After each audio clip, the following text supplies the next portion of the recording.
Hello friends, welcome to my new video. आज हम कर रहे हैं क्लास 8 का चैप्टर 11 के एक्सरसाइज 11.1 का फर्स्ट क्वेश्चन पढ़ें तो हमारा क्वेश्चन बोल रहा है कि एक स्क्वायर और एक रेक्टेंगुलर फील्ड जिसका मेज़रमेंट हमें इस फिगर में दे रखा है उनका सेम पेरीमीटर है। हमसे पूछा गया कि कौन से फील्ड का सबसे बड़ा एरिया, किसका लार्जर एरिया होगा। अगर हम क्वेश्चन को ध्यान से पढ़ें तो हमारा क्वेश्चन क्या पूछ रहा है, हमारे क्वेश्चन में पूछा गया एरिया। तो अब अगर हम इस पर ध्यान से देखें, ये हमारा स्क्वायर है, हमारे पास अगर ये 60 मीटर है तो ये भी हमारा 60 मीटर हुआ। ये बात समझ आ गई, ठीक है। अगर ये मेरे को ये भी पता होना चाहिए कि स्क्वायर का एरिया कैसे निकाल लेते हैं, साइड मल्टीप्लाइड बाई साइड कर देते हैं, ठीक है। लेकिन रेक्टेंगल के एरिया के लिए मुझे क्या चाहिए, लेंथ इंटू ब्रेड्थ चाहिए। लेकिन मुझे तो यहाँ पर सिर्फ एक ही मेज़रमेंट पता है, तो मुझे क्या करना है, यहाँ पर एक मेज़रमेंट और निकालना है, मुझे यहाँ पर ब्रेड्थ और निकालनी है। तो अगर मैं इसकी ब्रेड्थ निकालूँ तो कैसे निकाल सकती हूँ, अब मुझ पर कोई तरीका तो है नहीं। तो हम क्या करेंगे, हमें क्वेश्चन में एक कंडीशन दे रखी है कि दोनों फिगर्स का सेम पेरीमीटर है। सेम पेरीमीटर मतलब यहाँ से पूरी अगर इसकी लंबाई नापी जाए, ये बाउंड्री तो दोनों में इक्वल है। तो मैं क्वेश्चन में लिख सकती हूँ कि पेरीमीटर ऑफ स्क्वायर किसके बराबर है, पेरीमीटर ऑफ रेक्टेंगल। ये बात समझ आ गई। हमें क्वेश्चन में तो दे रखा है कि दोनों का सेम पेरीमीटर है, तो हम ये लिख सकते हैं कि perimeter of square perimeter of rectangle is equal to, मतलब बराबर है। अब मुझे ये भी पता होना चाहिए कि किसी स्क्वायर का पेरीमीटर क्या होता है। मैंने अपनी पिछली वीडियो में आपको स्क्वायर का पेरीमीटर बताया है, स्क्वायर, रेक्टेंगल्स और भी शेप्स का पेरीमीटर, एरिया, ये सब आपको समझाया है। तो आप उनको जाकर चेक कर सकते हैं अगर आपको उसमें जानना है तो।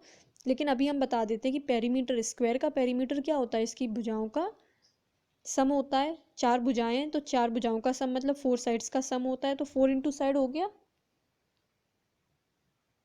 ठीक है।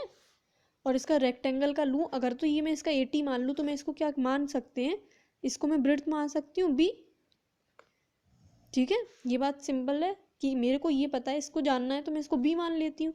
तो इसको मैं लिखूँ, मुझे पेरीमीटर रेक्टेंगल का पता है 2l प्लस b होता है, ये भी मैंने पिछले वाली वीडियो में बताया है। तो 2l प्लस बी कैसे निकलता है वो बताया मैंने। 4 into side 2l plus B के बराबर है। मुझे स्क्वायर में इसकी साइड पता है कितनी है, 60 मीटर है, तो मैं यहाँ लिख सकती हूँ 4 इंटू 60 बराबर है 2। इसकी लेंथ मुझे पता है 80 मीटर है, तो मैं लेंथ की जगह क्या लिख सकती हूँ, 80 लिख सकती हूँ, ठीक है। और ये ब्रेड्थ मुझे पता नहीं है, तो मैं इसका ब्रेड्थ का बी रखे दे सकती हूँ। तो मैं इसको दो तरीके से करके दिखाऊंगी इधर से, आपको जो सूटेबल लगे आप उसको ले लेना। अभी हम इस तरीके से करते हैं, ये देखिए, ये जो है, ये जो 2 है, ये पूरे ब्रैकेट में मल्टीप्लाई में तो लगा हुआ है। अगर मैं इसे अपोजिट साइड ले जाऊँ, LHS में ले जाऊँ, तो ये मल्टीप्लाई का डिवाइड हो जाएगा। कोई भी चीज़ प्लस में होती है वो माइनस में हो जाती है, माइनस में होती है वो प्लस में हो जाती है। मल्टीप्लाई का डिवाइड में और डिवाइड का मल्टीप्लाई में हो जाती है। ये मल्टीप्लाई में तो यहाँ पर आके क्या हो जाएगी, डिवाइड में हो जाएगी। तो 4 इंटू 60 डिवाइड मतलब पूरे का होल में 2 is equal to 80 plus B, ठीक है। अब मैं इसको काट दूँ, 2 से 2 कैंसिल हो गया, तो ये हो गया 620, 80 प्लस बी।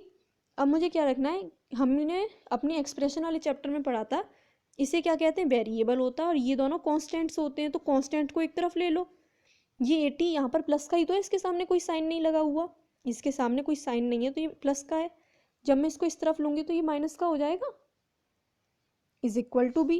तो ये हमारा, इसमें से इसको माइनस किया तो कितना हो गया, 40, बी निकल के आ गया, ठीक है। तो इसकी जो ये ब्रेड्थ निकली वो 40 है। अगर मैं इस तरीके से ना करना चाहूँ तो मैं कैसे कर सकती हूँ, मैं इसका 2 का मल्टीप्लाई 80 में कर दूँ। 2 का मल्टीप्लाई पहले 80 में किया तो 160, और इस 2 का मल्टीप्लाई b में कर दिया तो 2b।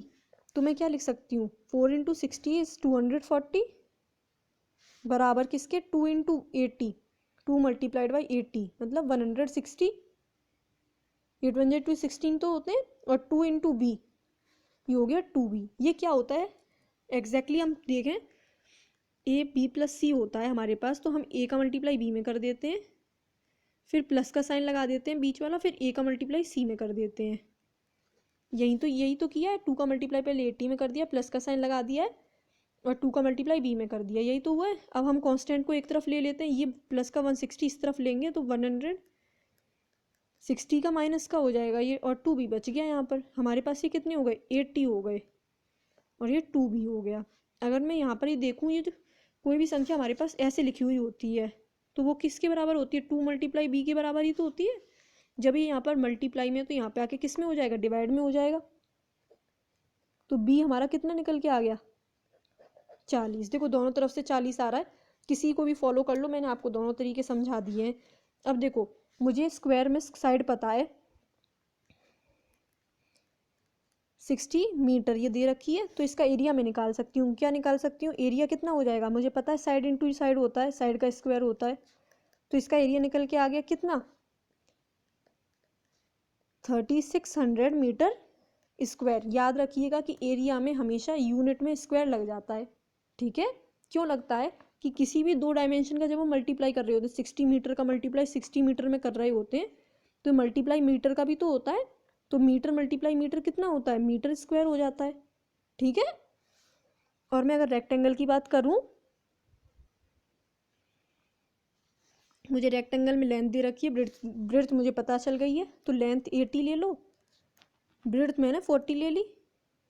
डायमेंशन लगाना कभी भूले नहीं, इसका यूनिट लगाना।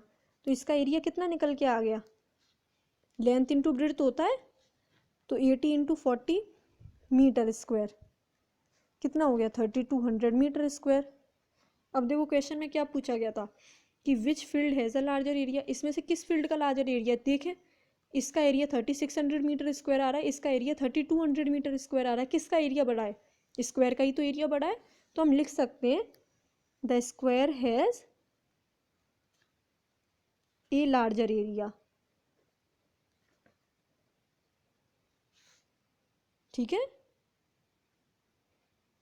मुझे आशा है कि आप लोगों को ये सवाल समझ आया होगा। अगर आपको फिर भी कोई क्वेरी है तो आप मुझे कमेंट बॉक्स में कमेंट करके पूछ सकते हैं, और इस एक्सरसाइज का क्वेश्चन 2 देखने के लिए आप मेरी नेक्स्ट वीडियो को फॉलो कर सकते हैं। Thank you, please subscribe to my channel.